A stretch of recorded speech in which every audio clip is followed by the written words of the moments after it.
the next one is we are connecting series LEDs in series.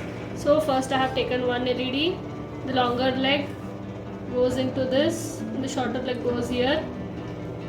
Now second LED, the longer leg of this second LED goes just below the shorter leg of the first LED, and the other in any beside hole.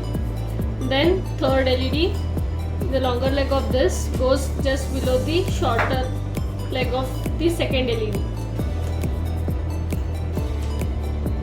and this shorter leg in any other hole.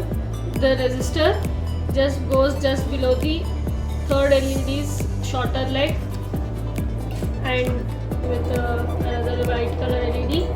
So the same, this shorter leg, below that we have to insert this longer leg here. Same, we have to replace how we connected that yellow LED.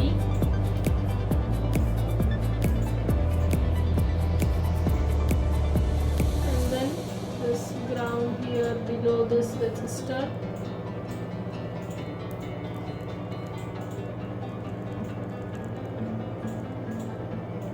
And this red below this, and yeah, you can see all the three LEDs glowing at the same time.